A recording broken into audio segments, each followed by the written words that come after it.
bacain Alkitab makin lahir baru. Bukan. Itu lahir baru itu bukan proses. Lahir baru itu ya peristiwa perubahan spontan yang terjadi di dalam diri seseorang ketika dia menerima Yesus sebagai juru selamat. Bukan dididik, dilatih. Kita tidak bisa, sebetulnya kita tidak bisa mengajari seseorang menjadi orang Kristen. Kita bisa mengajari orang Kristen, tetapi tidak bisa mengajari orang menjadi orang Kristen. Lihat bedanya. Untuk menjadi orang Kristen, orang bukan dengan cara diajari, tapi diinjili. Diinjili, kerigma. Kerigma, ingat? Diberitakan. Mendengar berita Injil, dia menyeru nama Yesus, dia selamat, dia jadi Kristen. Nah, setelah dia menjadi Kristen, baru kegiatan didaking, baru diajari firman Tuhan. Tapi tujuannya bukan supaya lahir baru. Sudah lahir baru dia waktu menerima berita Injil. Tujuannya sekarang untuk supaya dia menjadi kuat, menjadi dewasa, bertumbuh secara rohani di dalam Tuhan. Yang keenam, bukan kebudayaan. Bukan kebudayaan.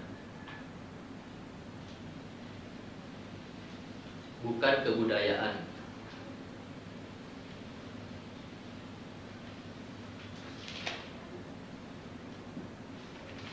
Kebudayaan tidak ada hubungannya apa-apa dengan kelahiran baru. Ketujuh, bukan perubahan pada sifat lama kita. Bukan perubahan pada sifat lama kita. Ini begini. Perhatikan sebentar. Nah, ini orang berdosa.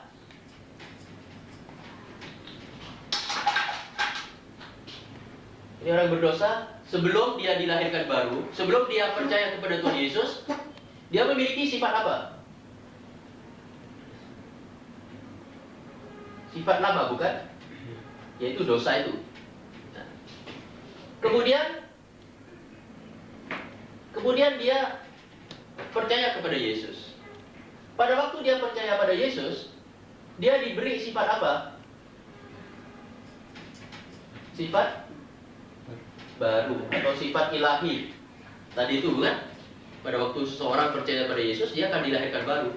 Artinya dia mendapat sifat baru, sifat ilahi. Yang dulunya dia tidak punya, dulunya hanya punya sifat lama atau sifat dosa. Jadi, orang Kristen, yaitu orang berdosa yang sudah menerima Yesus, nah ini orang Kristen, kalau orang itu sudah jadi Kristen, orang itu mempunyai berapa sifat?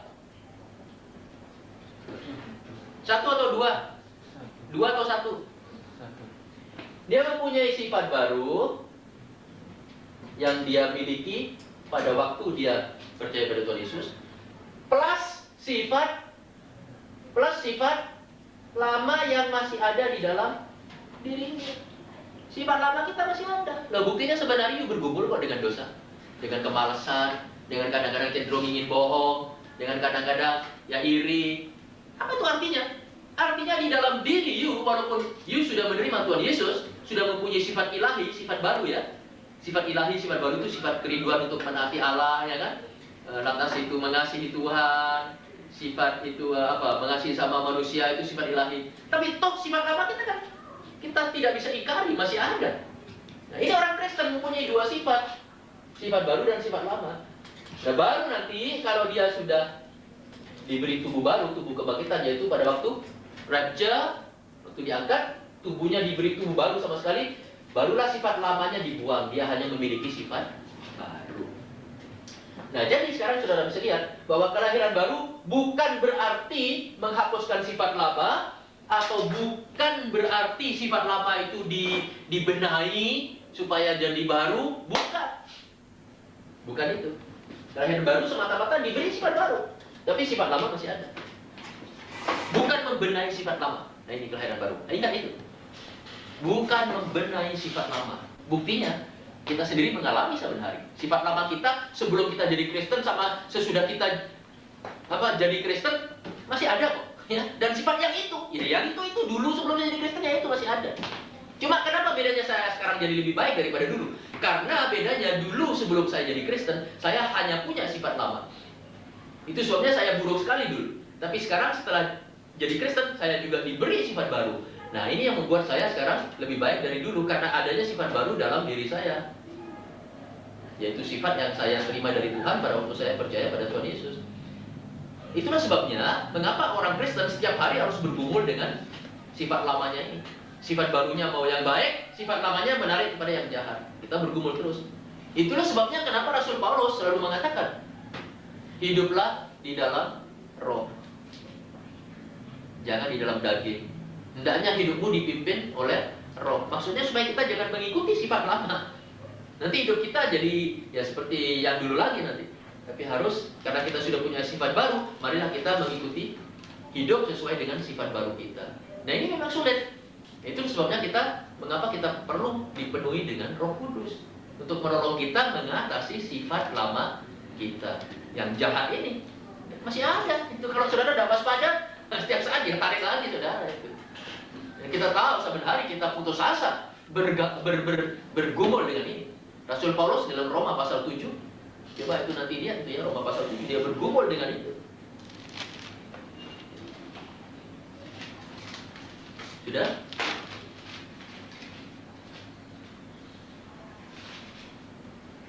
Jadi kelahiran baru bukan sifat lama yang diperbaiki, bukan ya. Bukan membenahi sifat lama. Yang 8, bukan lingkungan yang lebih baik. Bukan lingkungan yang lebih baik. Jangan pikir kalau saudara hidup di daerah kumuh, tahu daerah kumuh? Di kota-kota besar kayak Surabaya, Jakarta itu kan ada daerah kumuh, daerah kotor, miskin, daerah gubuk-gubuk gitu loh ya. Jangan pikir kalau tinggal di daerah kumuh, saudara itu orang jahat, orang berdosa. Kalau kemudian tinggal di daerah mewah, gedung-gedung besar, gedung-gedung bagus, nanti saudara orang baik. Tidak. Tidak. Bukan karena lingkungannya. Jadi kelahiran baru bukan karena lingkungannya. Jadi kelahiran baru itu karena apanya? Karena ya, perubahan di dalam hidup orang itu. Orang itu diberi sifat baru oleh Allah. Itu dari segi negatifnya ya. Jadi sekarang kita coba lihat lawan daripada ini. Lawan daripada ini dari segi positif. Dari segi positif, jadi kelahiran baru itu, nah ini untuk mempertegas ya, untuk mempertegas. Jadi dari segi positif, kelahiran baru itu adalah sebuah ciptaan baru. Ini hanya mengulangi aja apa yang tadi sudah dibahas, diulangi semacam rangkuman itu. Sebuah ciptaan baru. Tadi sudah dibaca ya, 2 Korintus 5 ayat 17, Yohanes 3 ayat 6. Ciptaan baru juga itu apa? Pemberian tabiat atau sifat ilahi ya, seperti ini ya kan? Itu 2 Petrus 1:4. Kemudian pembentukan manusia baru dijadikan baru, 2 Korintus 5:17. Jadi pada pokoknya kelahiran baru itu adalah satu hidup baru dengan tabiat baru yang berasal dari Allah. Nah ini. Kelahiran baru itu pada pokoknya adalah satu hidup baru dengan sifat baru yang berasal dari Allah. Titik. Jadi kalau dulunya kita itu hanya memiliki hidup lama dengan sifat lama yang berasal dari dosa ya kan? Maka sekarang dalam kelahiran baru ya, kita memiliki hidup baru dengan sifat baru yang berasal dari Allah. Itulah kelahiran baru. Bukan jingkrak-jingkrak. Kalau udah jingkrak-jingkrak bukan kelahiran baru. Bukan itu. Kelahiran baru adalah hidup baru dengan sifat baru yang berasal dari Allah. Kalau dulunya kita hanya tahu membenci orang lain, sekarang kita kok bisa mengasihi ya? Nah, ini kan hidup baru dengan sifat baru yang berasal dari Allah. Nah, ini satu tanda orang lahir baru. Ada perubahan dalam hidupnya.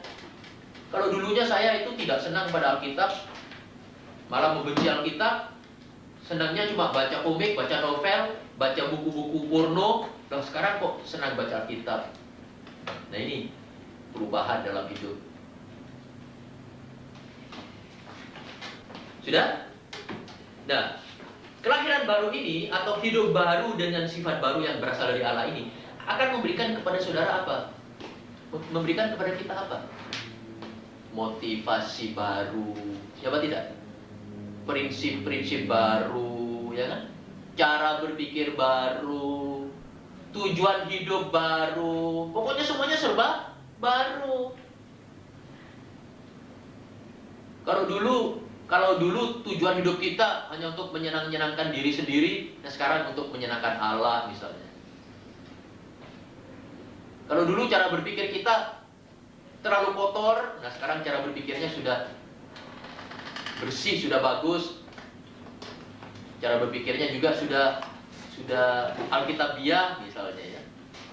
Prinsip-prinsip hidup kita, kalau dulu ikut prinsip-prinsip orang dunia, pokoknya apa yang kita dengar dari orang, itu yang kita anut. Sekarang enggak. Kita mengikuti prinsip sorgawi.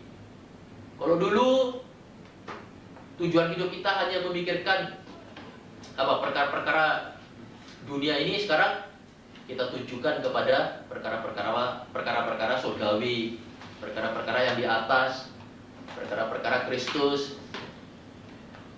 Kalau dulu motivasi-motivasi kita yang ada dalam hati kita selalu ya tidak ada motivasi yang lurus. Nah sekarang motivasinya sudah banyak yang baik, sudah banyak betul. Nah, itu pasti ada di dalam hidup orang yang dilahirkan baru. Pasti terjadi perubahan macam begitu. Karena kelahiran baru atau karena hidup baru dengan sifat baru yang diperoleh dari Allah itu memang memberikan kepada kita motivasi baru, prinsip baru, tujuan hidup baru, cara berpikir baru, dan ya semuanya serba baru. Sekarang kita teruskan.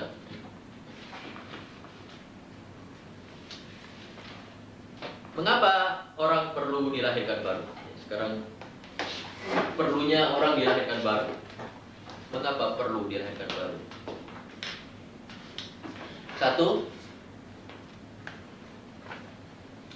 karena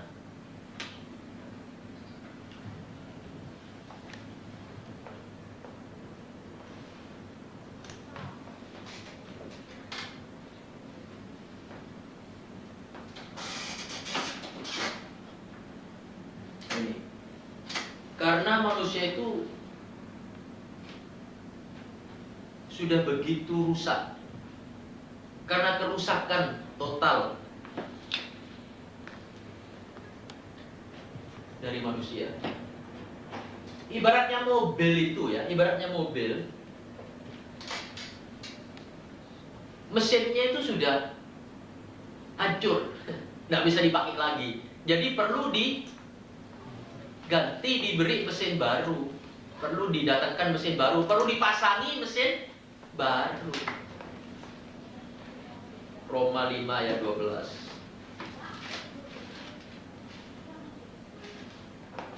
Roma 5 ayat 12. Sebab itu sama seperti dosa telah masuk ke dalam dunia oleh satu orang, dan oleh dosa itu juga maut, demikianlah maut itu menjalar kepada semua orang, karena semua orang telah berbuat dosa. Ya, ini gambaran manusia secara global. Sudah secara global dan secara total manusia itu sudah rusak sama sekali. Sehingga misalnya ada orang yang mulai hari ini dia berhenti berbuat dosa sama sekali, dia masih membutuhkan kelahiran baru sebab keadaannya sudah rusak. Yang kedua, perlunya kelahiran baru. Yang kedua, karena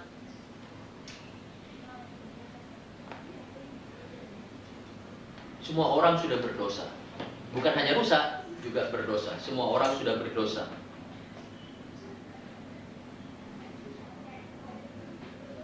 Maksudnya manusia berada dalam keadaan berdosa. Berada di dalam keadaan berdosa. Pengkhotbah 7 ayat 20. Pengkhotbah 7 ayat 20 ayat itu mengatakan di dunia ini, di bumi ini tidak ada orang yang benar gitu ya. Pengkhotbah 7 ayat 20, Roma 3 ayat 23. Saudara kan hafal? Roma 3 ayat 23. Bagaimana? Karena semua orang telah berbuat dosa dan kehilangan kemuliaan Allah.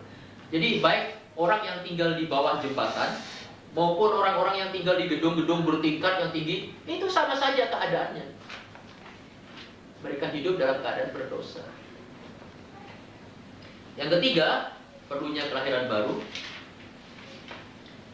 Perlunya kelahiran baru yang ketiga adalah karena kesucian Allah.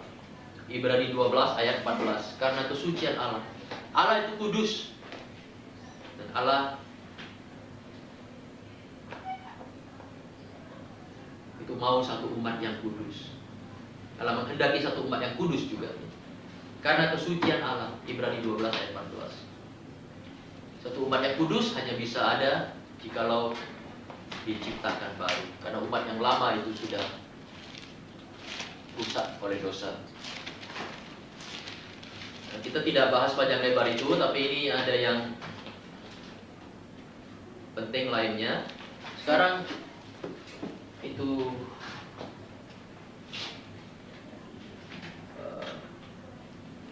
sarana kelahiran baru.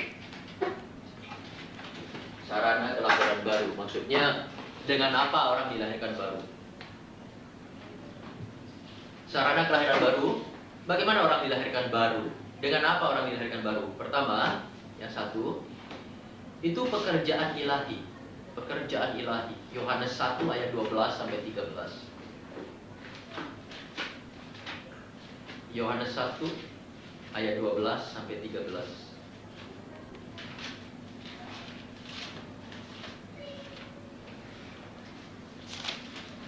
Tetapi semua orang yang menerimanya diberinya kuasa supaya menjadi anak-anak Allah, yaitu mereka yang percaya dalam namanya. Ayat 13. Orang-orang yang diperanakan bukan dari darah atau dari daging, bukan pula secara jasmani oleh keinginan seorang laki-laki, melainkan dari Allah. Jadi ini pekerjaan ilahi ya. Kita dilahirkan baru dari Allah. Ya, bagaimana Allah melahirkan baru seseorang? Bagaimana caranya? Bagaimana dia membidani ya seorang berdosa sehingga dilahirkan baru? Dengan firman-Nya. Allah memakai firman-Nya. 1 Petrus 1 ayat 23. 1 Petrus 1 ayat 23. Karena kamu telah dilahirkan kembali bukan dari benih yang fana tetapi dari benih yang tidak fana oleh firman Allah yang hidup dan yang kekal. Petrus dengan terang mengatakan kamu dilahirkan kembali oleh firman Allah. Jadi dengan perkataan lain, Allah menggunakan firman-Nya, memakai firman-Nya untuk melahirkan baru seseorang. Ya, makanya ada banyak itu khotbah-khotbah dari mimbar yang tidak didasarkan pada firman Tuhan. Itu tidak akan menghasilkan apa-apa. Khotbah yang berhasil adalah khotbah yang menyampaikan firman Allah. Karena Allah, ingat, Allah menghormati firman-Nya dan Allah menggunakan firman-Nya. Yang kedua, nah ini. Pertama, ya, jadi sarananya itu ada dua. Dari pihak Allah menggunakan firman-Nya, bukan? Tapi dari pihak manusia, manusia harus apa supaya terjadi satu kelahiran baru di sini? Dari pihak manusia sekarang, itu tadi nomor satu dari pihak Allah. Kelahiran baru itu memang pekerjaan ilahi sepenuhnya. Tapi manusia juga ambil bagian di sini, yaitu manusia harus percaya. Kan saudara dilahirkan baru pada saat saudara percaya. Bukan karena berusaha, bukan karena berbuat baik, bukan karena beramal, bukan karena berbaptis, tapi karena percaya. Nah, kalau kita percaya kepada Kristus, kita dilahirkan kembali. Nah, ini bagian kita, percaya. Bagian Allah, Dia melahirkan kita kembali. Yohanes 3 ayat 16 misalnya ya. Yohanes 3 ayat 16, sudah tahu ayat itu? Karena begitu besar kasih Allah akan dunia ini, sehingga Ia telah mengaruniakan anaknya yang tunggal, supaya setiap orang yang percaya kepadanya, kepada Kristus, percaya kepada Kristus, tidak binasa, melainkan beroleh hidup yang kekal. Jadi bukan jangan ditambah-tambahin ya. Bukan karena percaya plus plus bertobat, plus berdoa, plus berbaptis, plus berapa lagi? Bukan. Hanya karena percaya, titik. Percaya lahir baru. Bukan percaya plus berjingkrak, plus apa lagi? Bukan. Percaya, titik. Sudah lahir baru.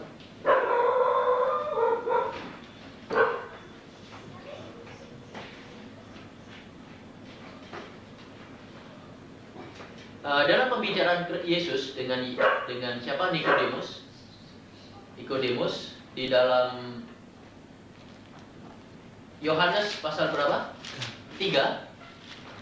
Itu ayat 1 sampai ya ayat belasan. Sebetulnya banyak orang merasa itu Yohanes 3:16 itu masih termasuk dalam pembicaraan dengan Nikodemus itu ya. Itu soal kelahiran baru, bukan? Itu jelas ya. Dan di sana jelas itu Yesus mengemukakan bahwa satu-satunya cara untuk dapat dilahirkan baru hanya dengan percaya. Supaya barang siapa yang percaya kepadanya tidak binasa, melainkan beroleh hidup yang kekal. Saudara sudah mengerti maksudnya percaya atau iman di sini, kita sudah bahas sebelumnya, yaitu tidak lain menerima segala sesuatu yang Allah katakan mengenai Kristus dan pekerjaannya, bukan? Di kayu salib. Jadi demikianlah kita sudah selesaikan soal kelahiran baru di sini.